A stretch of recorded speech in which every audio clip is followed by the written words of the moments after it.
Olá para você que acompanha aí a nossa programação multiplataforma. Vamos começar agora mais uma edição do nosso Câmara em Pauta, hoje para debater aí um tema atual e muito importante, né, que é o combate à prevenção e o que fazer diante de desastres naturais. A gente viu aí casos muito recentes, né, principalmente o do litoral aqui de São Paulo, na região de São Sebastião, e aí, em casos como esses, a gente faz o quê? Então a gente vai trazer esse debate aqui. Eu recebo 3 convidados especialistas no tema e muito importantes, começando pelo Coronel Valdir Pires, que é coordenador de Proteção e Defesa Civil aqui de Guarulhos. Olá, Coronel, seja bem-vindo ao programa. Muito obrigado por aceitar o nosso convite.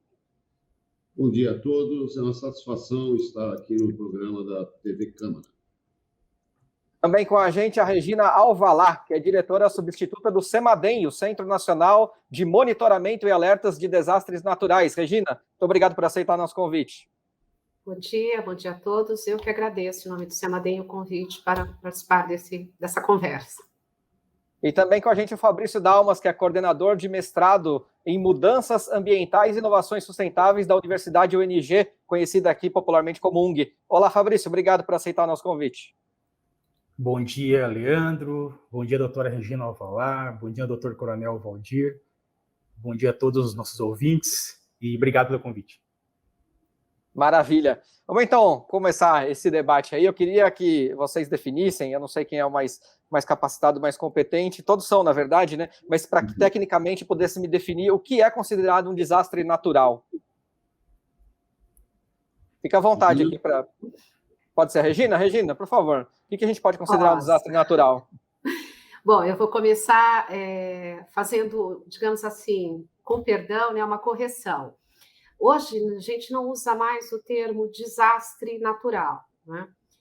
Desastre natural seria aquele em que uma catástrofe acontecesse, que fosse a ameaça, o que deflagrasse fosse algo 100% natural. Então, a gente diz que tem desastres relacionados ao clima, desastres ambientais, desastres tecnológicos. No caso do Brasil, que majoritariamente é impactado por desastres, eles são relacionados ao clima. O que deflagra é uma ameaça natural, que é a chuva, no caso desses que mais impactam o nosso território brasileiro. Então, desastres relacionados ao clima são aqueles que causam no nosso país deslizamentos de terra, enxurradas, enchentes, alagamentos, inundações, num extremo, e no outro extremo vão causar escassez hídrica e as secas, que se associam à falta de chuvas. Maravilha. Fabrício, você que é um estudioso do tema, né, da parte teórica e da faculdade, eles são normais, esse tipo de desastres, ou estão sendo agravados aí pela maneira como o ser humano tem explorado, tratado o meio ambiente? Dá para a gente tentar prevenir de alguma forma? E aí, depois de prevenção, o Coronel vai entrar, claro, para falar também, mas da parte teórica, dá para a gente prever? Não dá? Está sendo agravado? É normal? Obrigado pela pergunta, Leandro. É um excelente gancho para mim. Bem como a doutora Regina comentou, desastres naturais, né, realmente existem desde sempre e continuam existindo. Né? Movimentos de massa ocorrem no meio da floresta, sem ter ocupação antrópica alguma.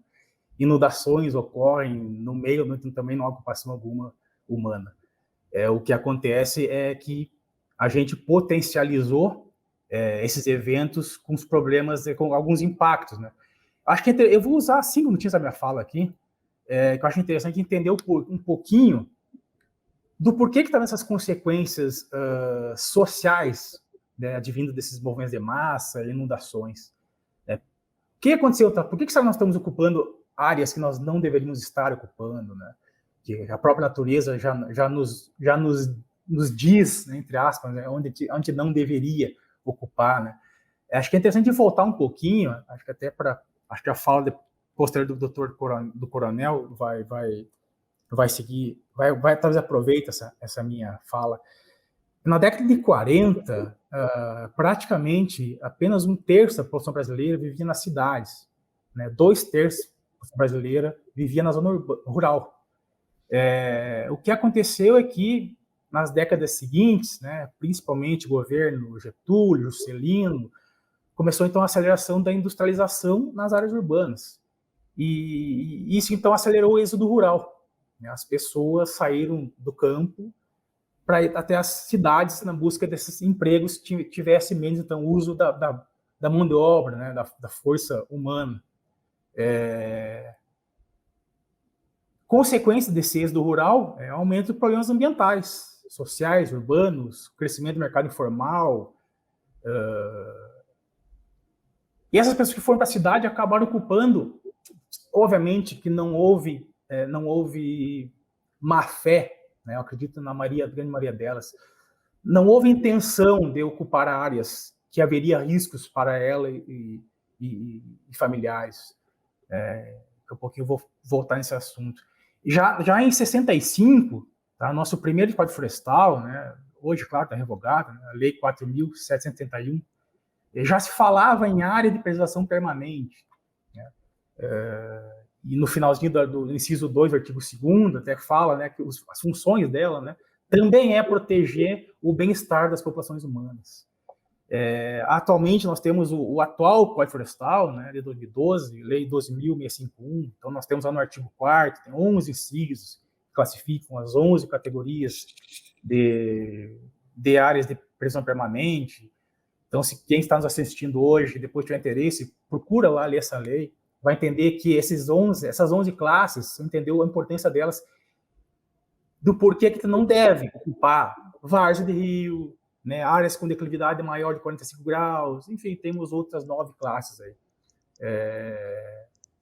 Então, todo esse processo de ocupação irregular, né, tem uma explicação social-política.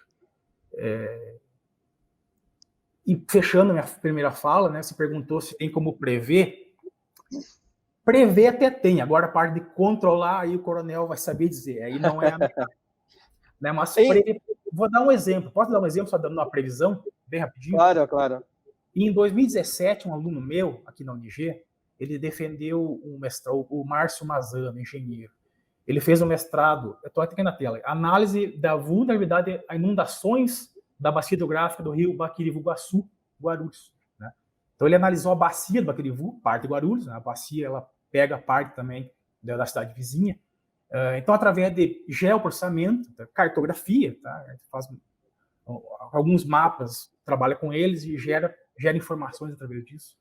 Então, trabalhando com um mapa de geomorfologia, declividade, uso e ocupação do solo, tipos de solo, né, é capaz de a gente delimitar algumas áreas que são mais vulneráveis a ter inundações. Tá? Depois fizemos um recorte dessa área e coloquei em cima dela os vetores do Censo Demográfico de 2010. Tá? Obviamente, né, desatualizado. O que já deu para ver é que as famílias que vivem nessa área do Baquirivu-Guaçu, que vivem nessa área de muito alta vulnerabilidade de inundação, 75% das famílias recebiam em 2010 até R$1.000. 18% das famílias recebiam em 2010 até R$2.000. Então, das famílias que vivem nessa área de risco, né, 93% das famílias recebem até R$2.000 em 2010. Obviamente, agora, saindo do censo novo, eu quero refazer essa pesquisa. Agora, a parte de controlar, eu vou passar para o meu colega doutor. Exatamente, é quem eu vou ouvir, e também depois da prevenção, como a gente tem aqui uma especialista aqui no Centro de Monitoramento, obviamente que eu quero ouvir a Regina também. Coronel, eu acho que a fiscalização, eu não sei exatamente de quem é a responsabilidade pela fiscalização, se é do município, se a Defesa Civil tem algo a ver com isso. Não sei se a Defesa Civil de Guarulhos é bem aparelhada, é bem estruturada para tal, porque existem muitas reclamações do país inteiro, né? Que as defesas civis têm um pessoal muito enxuto, poucos equipamentos para trabalhar. Da parte da Defesa Civil, como é que você vê as áreas de risco, as áreas monitoradas aqui em Guarulhos, principalmente? Como é que está o controle disso hoje? Ok. Nós fazemos um controle das 91 áreas de risco existentes aqui em Guarulhos. A Defesa Civil não tem a competência de fiscalização. Essa fiscalização ela fica com o DAPOI e fica também com a SDU. Nós fazemos um monitoramento dessas áreas com engenheiros, com geólogos, e quando estamos fora da operação, da chamada Operação Verão, que inicia-se em 1º de dezembro e termina agora dia 31 de março, nós fazemos vistorias preventivas nestas áreas e orientamos a população no caso de um evento de chuva que possa trazer complicações para aquela área. Então, a Defesa Civil ela faz esse monitoramento, nós atualizamos o nosso plano preventivo de proteção e defesa civil anualmente. Então, nesse período de 1º de abril a 30 de novembro, nós fazemos esse monitoramento. Então, nós dispomos de engenheiro ambiental, geólogos, técnicos, que fazemos diuturnamente essas vistorias a fim de prevenir, né, e de orientar a população guarulhense que encontra-se nas áreas de risco. Maravilha. Regina, não, pode completar, Coronel, por favor. Estamos bem equipados, nós possuímos botes, possuímos motosserras, apesar de que a competência para o corte e a poda das árvores é da Secretaria do Meio Ambiente e do Corpo de Bombeiros. A Defesa Civil, ela, quando se depara com um galho pequeno atrapalhando o fluxo dos veículos, nós fazemos esse corte e liberamos o logradouro. E temos também equipamentos de salvamento, né? Os botes, onde nós não fazemos trabalho de salvamento. O trabalho de salvamento é feito pelo Corpo de Bombeiros. O que a gente faz é a retirada de uma família, uma retirada de pessoas em locais onde elas não conseguem se locomover por causa do alagamento. Volto a repetir, nós não atuamos em salvamento, nós apenas fazemos esse transporte quando quando a água está parada, né? Quando não há movimentação nas águas.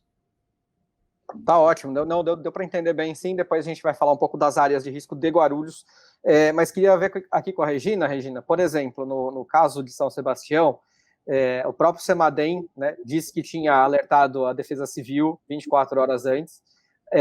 Mesmo assim, a precipitação prevista era de 200 a 250 milímetros e foram mais de 600. Então, dá para prever esse tipo de coisa? Dá para se proteger contra isso? Vamos lá. Dá sim que ser. A gestão de riscos e respostas a desastres, ela é alicerçada em vários eixos. Então, o primeiro eixo que a gente tem que priorizar é conhecer o risco. Onde é que estão os riscos? Uma chuva, seja ela mais amena ou mais forte, mais intensa, se ela cair num local onde não haja nem suscetibilidade, nem vulnerabilidade, ela não vai impactar a população. É preciso ter o entendimento que chuva, a gente monitora a chuva que já caiu, então tem um pluviômetro instalado e a gente vai acompanhando quanto é que caiu de chuva nas últimas horas, 4 horas, 8 horas, 24 horas, 72 horas, é possível ir acompanhando as chuvas com uma rede de monitoramento in situ. E um outro produto, um outro dado, um outro insumo para monitorar e subsidiar a emissão de um alerta são os dados de previsões de chuvas, né? Previsões de chuvas que são providas por modelos meteorológicos de previsão de tempo.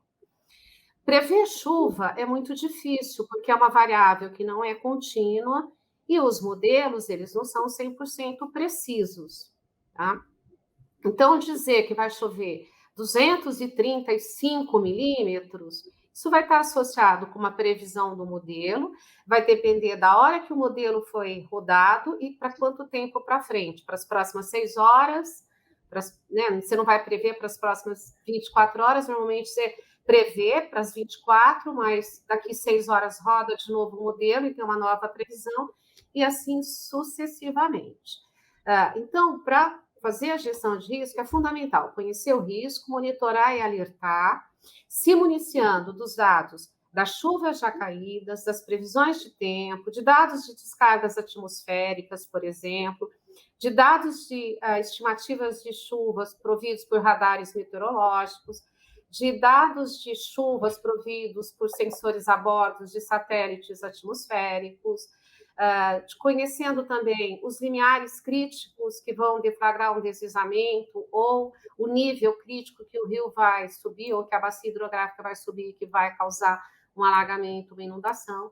Então, é preciso se municiar de um conjunto, de um pacote de informações, e é com base nisso que o CEMADEM monitora 24 horas por dia, 7 dias da semana, 1.038 municípios do nosso país que tem o risco para essas tipologias de desastres, entre eles o município de Guarulhos. Esse monitoramento ele é feito por equipe de profissionais especialistas das diferentes áreas do conhecimento, né? Então, tem desde meteorologistas, geólogos, hidrólogos, especialistas em vulnerabilidade.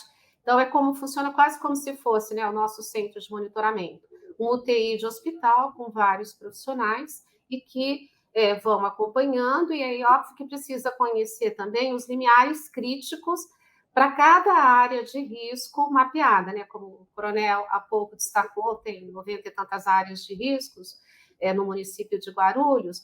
Não necessariamente todas elas têm o risco exatamente igual um com o outro, né? Então, é fundamental conhecer as especificidades daquele município, da área urbana monitorada, em linhas gerais.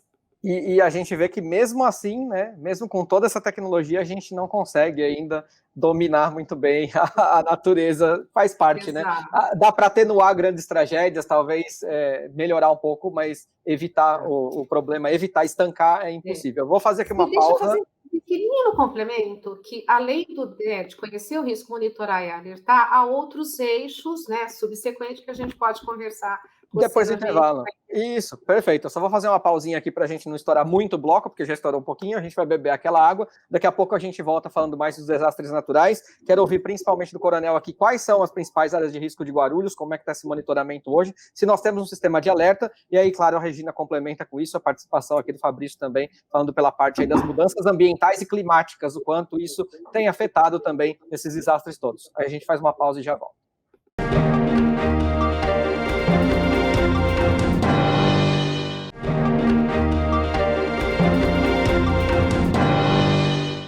Legal, Câmara em Pauta de volta. Hoje a gente falando aqui sobre prevenção e combate a desastres que não são exatamente naturais, como me ensinou aqui a Regina, uma das especialistas, mas tem de vários tipos, mas são desastres, são tragédias, né? Participando com a gente do programa de hoje aqui o Coronel Valdir Pires, coordenador de Proteção e Defesa Civil de Guarulhos, a Regina Alvalá, que é diretora substituta do CEMADEM, o Centro Nacional de Monitoramento e Alertas de Desastres Naturais, e o Fabrício Dalmas, que é coordenador de mestrado em Mudanças Ambientais e Inovações Sustentáveis da Universidade UNG, conhecida como UNG, aqui para a gente.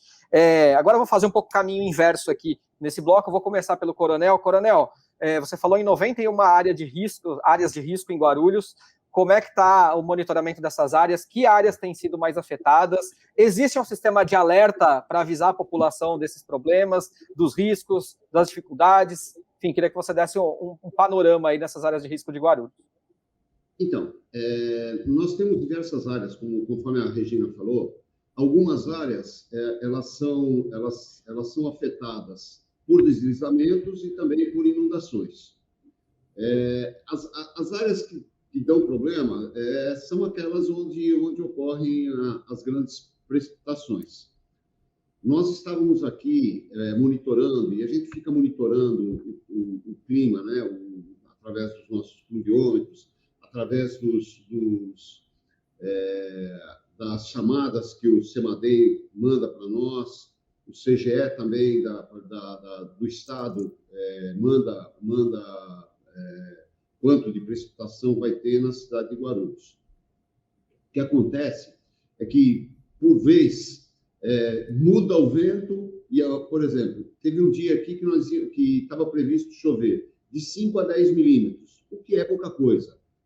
E uma nuvem que estava parada na altura da zona oeste de São Paulo, ela foi deslocada para cá.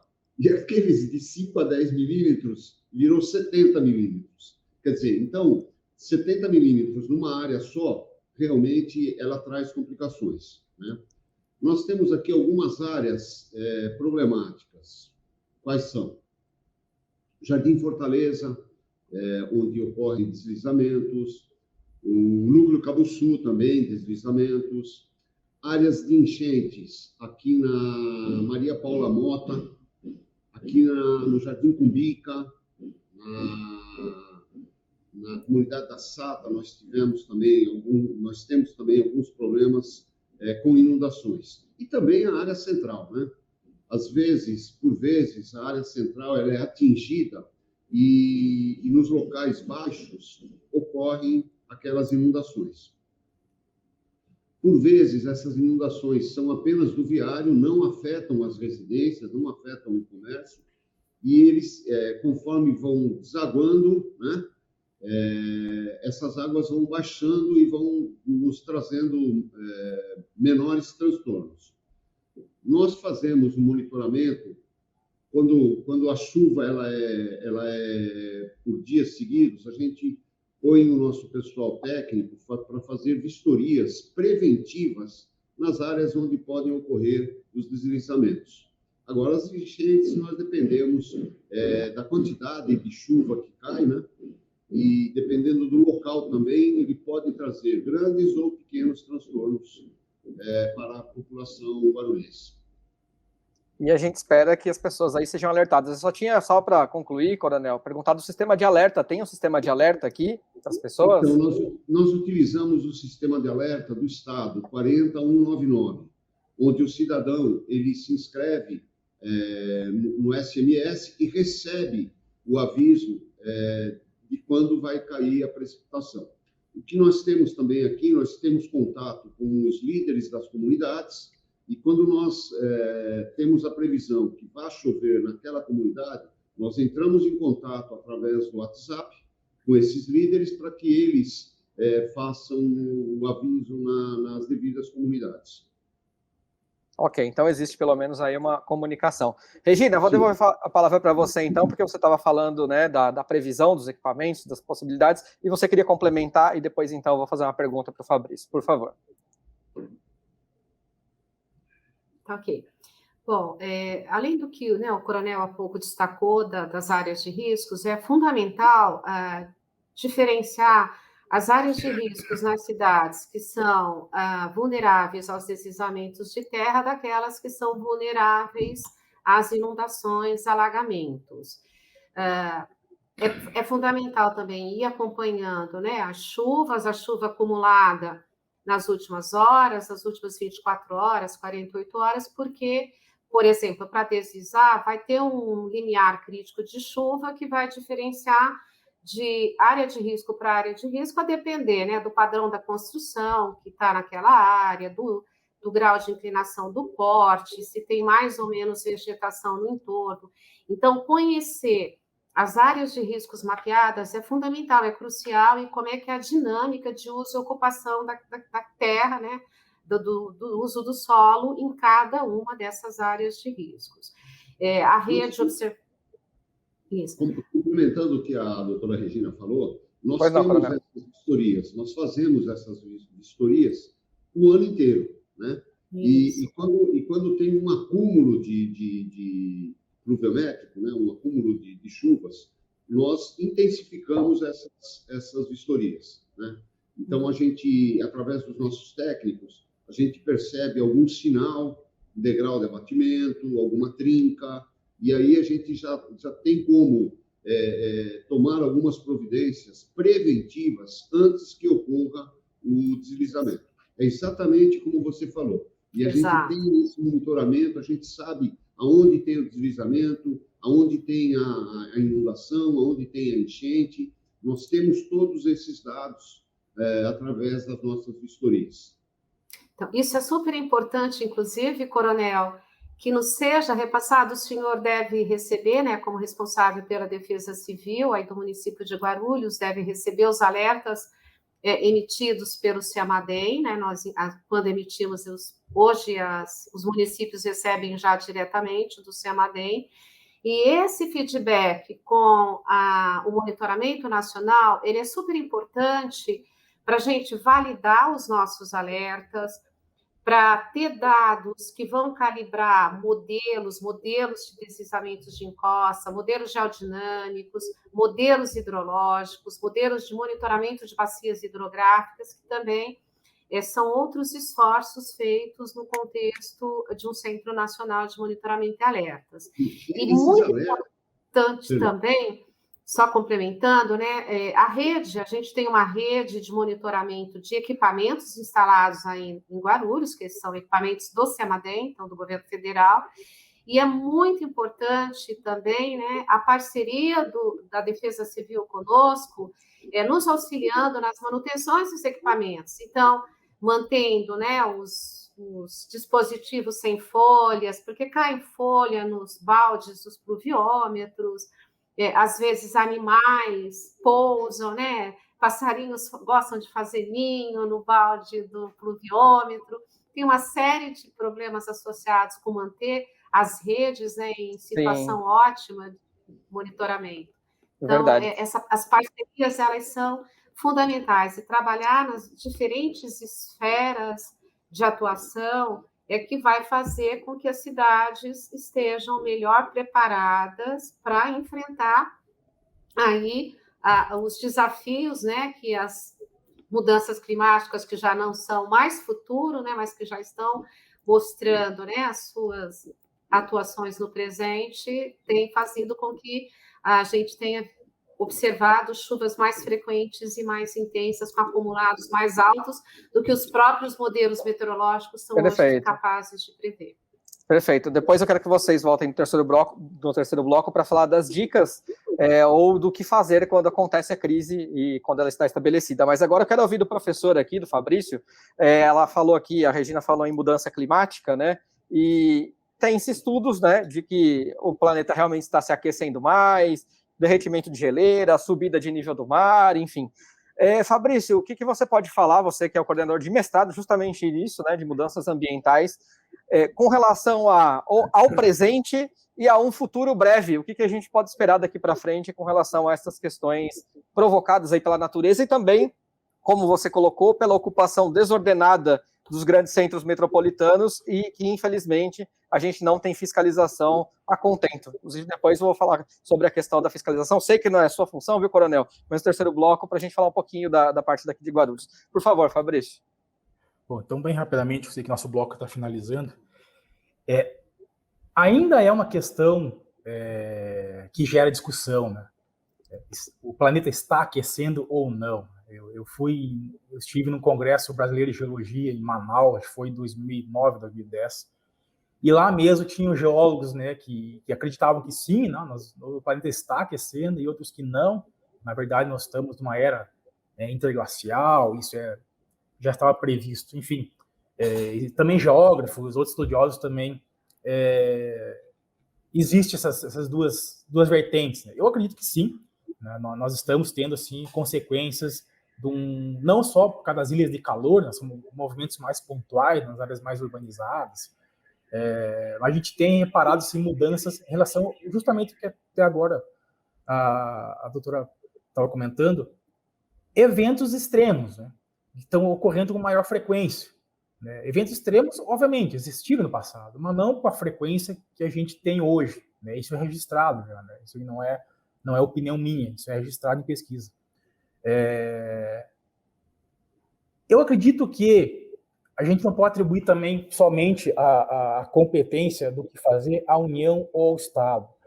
Municípios também são responsáveis, né? Existe até, eu acabo de publicar, na verdade não foi publicar, mas foi aceito, é um artigo científico que eu vou publicar com um colega meu, sobre a reserva da biosfera do Cinturão Verde, de São Paulo, né? São 78 municípios. Então, a gente analisou desses municípios quantos que já implementaram, né, por exemplo, política municipal da Mata Atlântica, política municipal, plano municipal de adaptação às mudanças climáticas, plano municipal da arborização, né? A gente viu que de 78 municípios, apenas 3 têm essas 3 políticas, né? Que seria, então, Guarujá, Mogi das Cruzes, Santos e São Paulo. Desculpa, 4 municípios. Todos os outros não têm essas políticas públicas importantes. que são de competência dos municípios. Os municípios têm que ir atrás também de elaborar essas políticas, que também nos trazem norte, né, diretrizes de que áreas a gente poderia passar, não deixar mais a população ocupar, e quais áreas poderia, sim, uma expansão urbana horizontal, vamos dizer, né, quais áreas seriam mais aptas à ocupação. O relatório de IPCC, né, saiu agora, semana passada, o último relatório, né, então, diz isso, né, que se não mudarmos agora, a gente pensava em 2050, né, dos 50, puxou, né, agora 2040, né, vão ter que ter mudanças drásticas na nossa forma de ocupar a terra, o solo, porque as consequências estão sendo sentidas hoje. Em relação para o futuro, bem rapidinho, estourou o tempo. Não, pode ficar tranquilo. Tá, depois a gente compensa no último bloco, Tá bom. Assim eu vou levando até o diretor me matar depois, brincadeira. Tá bom. Na minha tese de doutorado, né, uma parte dela, eu analisei o litoral sul do estado de São Paulo. Tá? Então, Cananéia, Iguape, Ilha Comprida. Então, analisei ele sim, se nessa região está havendo ou não um aumento do nível do mar. Tá? Então, até esse capítulo da minha tese, né, eu até desenvolvi em Sevilha, né, eu fiquei 8 meses na Espanha, fazendo esse estudo específico, por causa do professor lá, o Pepe Orreda, né, especialista nessa área, então fui aproveitar um pouquinho. Então, eu utilizei dados do marégrafo lá de Cananéia, dos últimos 50 anos. Então, é visto aquele que, nos últimos 50, claro, eu publiquei isso em 2013, então vamos pensar 50 anos anterior a 2013. O nível do mar ali na região, tá, ele tem aumentado 4,7 milímetros ano. Tá? Que não quer dizer que o mar está subindo todo ano. Né? O professor Saad foi meu coautor e ele analisou que possivelmente também ali tem um grande bloco rochoso que também está descendo. Então, ao mesmo tempo então, que nós temos um fator global, que é a média de aumento do mar de 2,7 milímetros, ainda tem um fator local que talvez a própria região está afundando 1 milímetro e pouquinho por ano. Então, essa soma acaba dando 4,7 milímetros, que os marégrafos, isso é dado do marégrafo, então é dado oficial, que tá. Então, está correndo, tá? Não é de hoje, isso já está acontecendo há algum tempo, agora que nós estamos atentando para isso, mas acho que o futuro, não sei dizer quanto, mas a gente já está vendo, né, Rio Grande do Norte, algumas áreas costeiras, né, já havendo desabamentos, né, por causa da força das marés. Então, já está acontecendo, sim. Não sei se a tendência de aumentar ou diminuir, eu acredito que sim, mas ações têm que ser feitas, não podemos só, e tem que partir do município, tá? Estado e União tem que atuar de maneira concorrente. Perfeito, porque só assim, e é difícil a gente conscientizar o governante que fica no poder 4, 8 anos a pensar a médio e longo prazo, né? Principalmente para daqui 10, 15, 20, mas a gente tem que criar esse hábito. Vou fazer aqui mais uma pausa, a gente vai para o intervalo. Na volta a gente vai falar, então, principalmente, tá? Se não dá tempo da fiscalização, que é importante, mas pelo menos as dicas, porque o programa é feito para você, o que você pode fazer quando acontecer aí um desastre perto de você, quando houver uma crise. Pelo menos essa parte a gente com certeza vai passar. E aqui no que couber, no que der tempo, a gente dá uma pincelada no restante dos temas, porque o programa é curto, acaba passando bem rápido. Mas daqui a pouco a gente já volta. Intervalinho.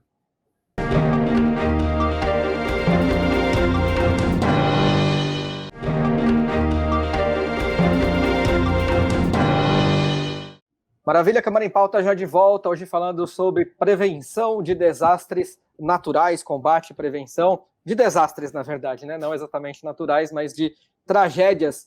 Bom, vamos tentar aqui, nesse terceiro bloco, ser o mais concisos possível, porque a gente está aí chegando ao final do programa, então esse é o bloco derradeiro.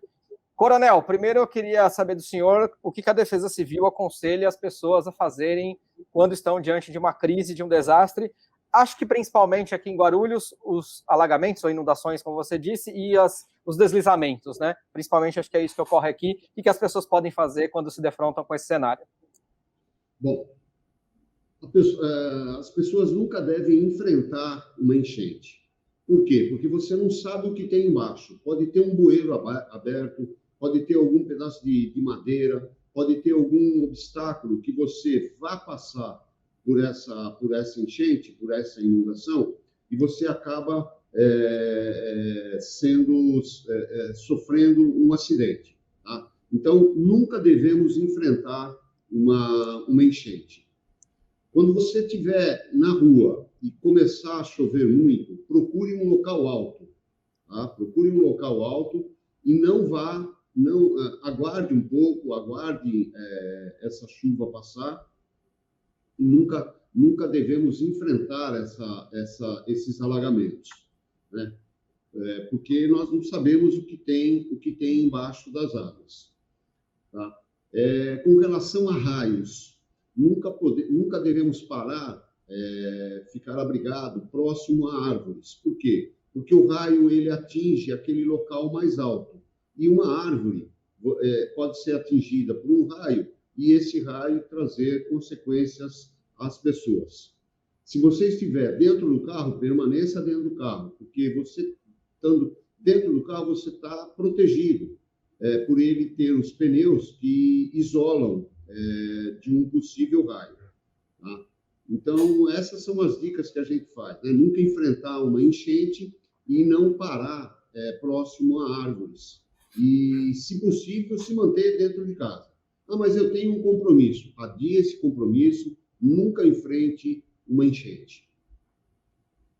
E também lembrar, né, Coronel, para guardar aí documentos, objetos de valor, sempre em sacos plásticos, que se der tempo, né, para fechar, para não danificar, tentar aí colocar as coisas que estragam, principalmente alimentos, na parte de cima, né, para também evitar aí contato com a água, e de preferência, como o Coronel disse, não enfrentar a enchente e desligar a energia elétrica, pelo amor de Deus, que é uma grande medida.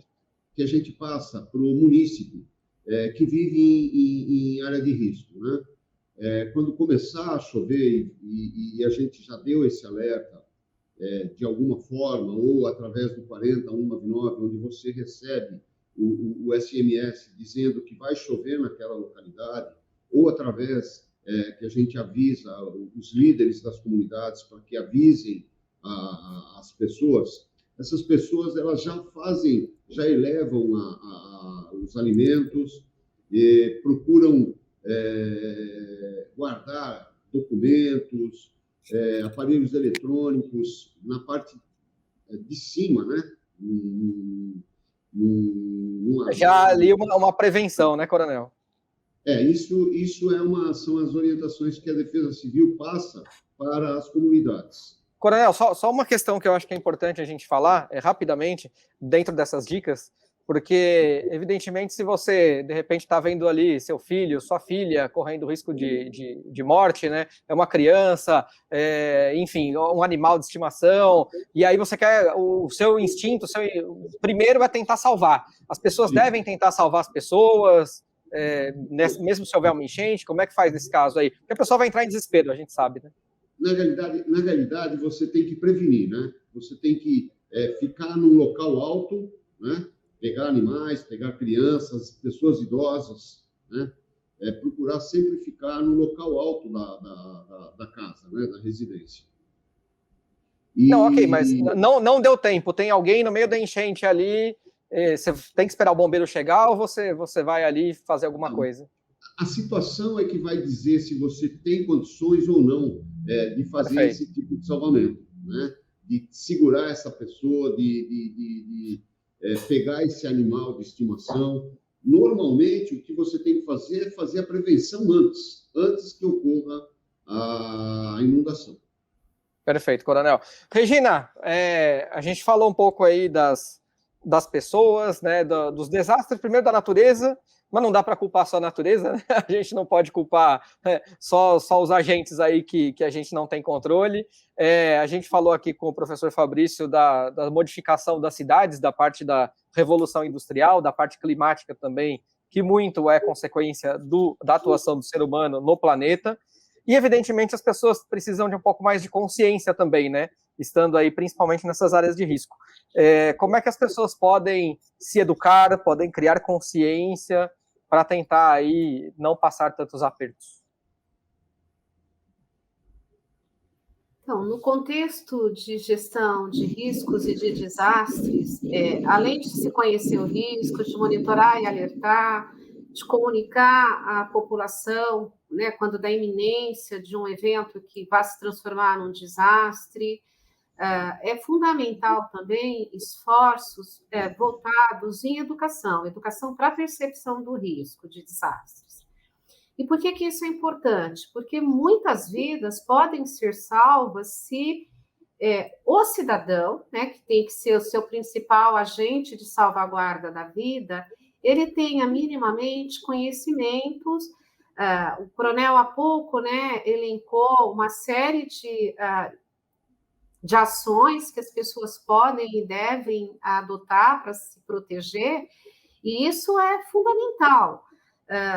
Como não voltar para casa, né? Se já foi alertado pela Defesa Civil para sair da moradia, saia da moradia. Né? Não volte para pegar algo que esqueceu, ou um casaco porque está sentindo frio, porque ao voltar, pode, de fato, né, a moradia desabar, ou a água entrar e o nível da água subir, colocar em risco, né, a sua condição de se movimentar dentro da moradia e ser levado depois por uma enxurrada, por uma inundação. É que é muito difícil, né, Regina? É muito difícil convencer a pessoa de que ela precisa deixar ali tudo que ela suadamente conquistou para trás, né? Não, sem dúvidas, é muito difícil. Por isso que nós temos, nesse contexto, Leandro, colegas, trabalhado, né, no que nós chamamos de educação para percepção do risco. Nós temos um programa aqui no CEMADEM, chamado Programa CEMADEM Educação, e ele trabalha tanto com educação formal quanto com educação não formal, sobretudo, né, com estudantes de escolas de nível médio, com defesas civis, com organizações não governamentais, com agentes, com universidades, com várias frentes de pessoas, justamente nesse contexto de trabalhar a questão da prevenção e da preparação, né, da sociedade, das pessoas, para lidar com a questão dos desastres. O colega da universidade, né, falou, olha, não há mais dúvidas, né, de que as mudanças climáticas estão, sim, pondo, né, eventos extremos mais intensos e mais frequentes. Se a gente volta nesse tempo, né, nesse último ano mais recente, de dezembro de 2021 para agora, quantos desastres nós vivemos? Sul da Bahia, em dezembro de 2021, Minas Gerais, janeiro de 2022, região metropolitana de São Paulo, janeiro de 2022, Petrópolis, fevereiro de 2022 e março de 2022, Costa Verde, abril de 2022, né, mortes em Angra dos Reis e Paraty, depois Recife, final de maio, início de junho de 2022, e agora, mais recentemente, aqui a região de São Sebastião, sem contar mortes também em vários municípios de São Paulo, de dezembro de 2022 para janeiro de 2023. Então, no período de verão, é muito comum a gente ter chuvas mais intensas e mais fortes. Só se municiadas previsões meteorológicas não são suficientes, né, porque é muito difícil precisar o quanto vai chover e o estrago que um acumulado mais intenso de chuva possa fazer. Então, é preciso ter essa visão geral e integrada, né, e isso a gente trabalha também no arcabouço da educação.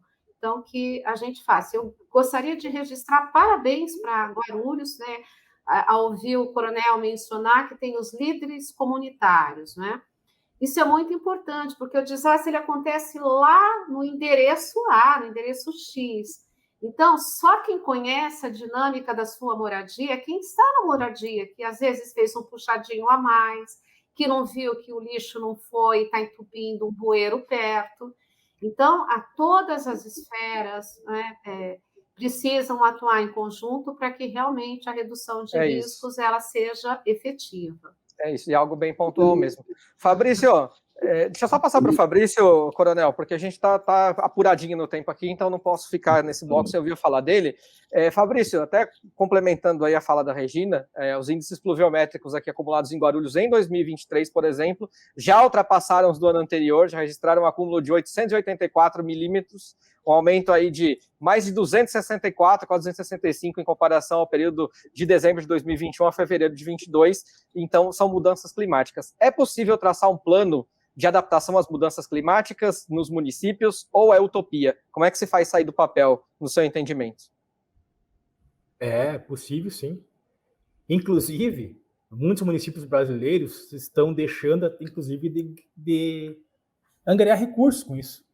Existem instituições internacionais, né, que a partir do momento que o município apresenta algumas políticas públicas implementadas, é possível, inclusive, conseguir fomento desses órgãos internacionais para auxiliar na implementação das políticas públicas, que é o caso, por exemplo, do Plano Nacional da Mata Atlântica. Né? Os municípios que fazem parte dessa área deveriam, sim, preparar essa política.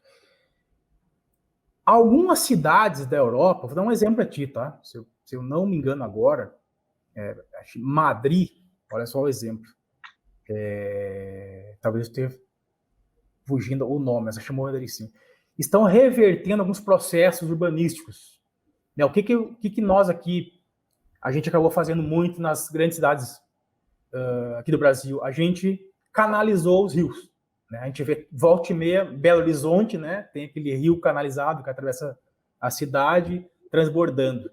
Alguns municípios da Europa estão voltando isso, estão descanalizando os seus rios, estão deixando que as suas margens fiquem expostas, né, com essa área, então, permeável, né, então não deixando ocupar essas áreas, deixando então, que a vegetação fique ali, construindo parques horizontais nessas áreas que podem ser áreas para infiltração da água da chuva, não mais só concreto e asfalto. Né, concreto e asfalto não nos ajudam na água da chuva percolar, né, para o solo. Né? Ela simplesmente corre até a área mais baixa, onde ela acumula. Então, as pessoas que vivem nessas áreas mais baixas vão ter consequências. Então, sim, Leandro, há maneira, sim, de tentar reverter essas consequências. Tá? Os eventos, eu acredito, não vai voltar mais. A frequência de eventos climáticos extremos vai acontecer mais e mais. O que a gente tem que fazer é aprender com o passado, né? E para ter ações pontuais. Eu acredito, sinceramente, que o município, por exemplo, de Guarulhos, né, com o PIB que tem, né, se não me engano, o 11º PIB nível nacional, e outros municípios também, que também têm recursos, acho que falta, talvez, o Poder Executivo aí destinar um pouquinho mais dessas verbas para pensar um pouquinho mais, né, nesses atos, para reverter as consequências desses eventos. É uma mudança de mentalidade e de política que precisa ser feita, não tenha dúvida. Gente, eu queria ficar conversando muito mais com vocês, mas o programa, infelizmente, já está chegando no final. Então, eu vou pedir aqui em 1 minutinho, no máximo, cada um, para dar as considerações finais e agradecer a participação. Coronel, muito obrigado por ter atendido ao nosso convite. Um grande abraço a todos aí da coordenação da Proteção e Defesa Civil de Guarulhos. Espero que vocês tenham pouco trabalho daqui para frente, viu? Porque muito trabalho, senão que as coisas não vão muito bem. Obrigado, Coronel. Assim espero também. A Defesa Civil está sempre à disposição e, pegando um gancho naquilo que a Regina falou, nós temos os nossos núcleos de proteção, de prevenção e proteção de defesa civil, onde a gente faz campanhas, faz palestras para as comunidades. E um dado que eu me orgulho de passar para vocês é que, nos últimos 4 anos, nós não tivemos nenhuma vítima fatal em Guarulhos por conta dessas emergências climáticas. Que continue assim, dado a nossa prevenção, não só da Defesa Civil, mas de outras secretarias também, fazendo o desassoreamento dos rios, fazendo a limpeza das margens, fazendo campanhas de conscientização para as comunidades das áreas de risco. E estamos sempre à disposição. Que Deus continue nos iluminando e que continuemos trabalhando na prevenção. Muito obrigado. Obrigado, Coronel. E que o Poder Executivo também fique de olho para fiscalizar e prevenir e impedir que as pessoas ocupem áreas de risco. É muito difícil, a gente sabe, o problema de moradia é muito grande, mas a gente precisa também evitar que as vidas sejam perdidas. Regina, muito obrigado por ter atendido ao nosso convite. Eu, mais uma vez, reitero agradecimentos ao convite, um prazer estar aqui com o Fabrício, com o Coronel e com vocês, compartilhando um pouquinho, né, os esforços feitos no contexto nacional e também, né, destacando a importância de que redução de riscos, né, reiterando que tem que haver essa integração entre os esforços nas diferentes esferas, né, como eu já destaquei, União, Estado, município e também as comunidades, e destacando que monitorar e alertar é o core, né, da nossa missão aqui no CEMADEM. Você começou o programa falando, né, de São Sebastião, os alertas saíram sim do CEMADEM com antecedência, infelizmente eles por si só não foram possíveis de salvar vida, porque os esforços precisam convergir para os planos de contingência, para os planos de adaptação das cidades, pelas ações de prevenção e preparação para lidar com os desastres, né? E é só dessa integração é que vidas serão salvas e a gente terá cidades mais sustentáveis e resilientes aos eventos extremos que estão cada dia mais frequentes, com chuvas mais intensas, e que aí sim a chuva é uma ameaça que a gente não consegue evitar que ela não caia, né? Mas se as cidades estiverem preparadas, elas vão cair e não vão causar tanto estragos. E eu queria só complementar, dando o exemplo, o Fabrício mencionou, né, de Madrid, tem várias cidades no mundo que estão fazendo, né, mudanças bastante interessantes. A gente tem aqui Medellín, né, na Colômbia, perto aqui na América do Sul também, que fez um trabalho maravilhoso de aumentar a resiliência. E era uma cidade que tinha grandes problemas, inclusive associados à questão de desastres, e que hoje é uma cidade modelo, uma cidade exemplo aqui na América do Sul. Então, mais uma vez, muito obrigada, foi um grande prazer estar aqui com vocês. Obrigado, Regina. Obrigado. Fabrício, muito obrigado também por ter atendido a gente. Sua consideração final, rapidinho, por favor. Agradecer o convite, parabenizar pela escolha da pauta, acho que bastante assertiva. Obrigado, Leandro, por mediar aqui o nosso debate. Obrigado à doutora Regina Alvalá pela parceria, o Coronel Valdir Pires pela companhia. Obrigado pelo convite e a Universidade de Guarulhos está à disposição para novos debates. Obrigado. Muito obrigado, Fabrício. Muito obrigado também a você que acompanhou esta edição do Câmara em Pauta. A gente espera aí ter trazido para você uma informação de qualidade e que a gente consiga evitar aí que vidas sejam perdidas nessas questões dos desastres a médio, longo prazo e também no presente. Muito obrigado. A gente se vê numa próxima aqui na TV Câmara Guarulhos, o canal da cidadania. Tchau, gente.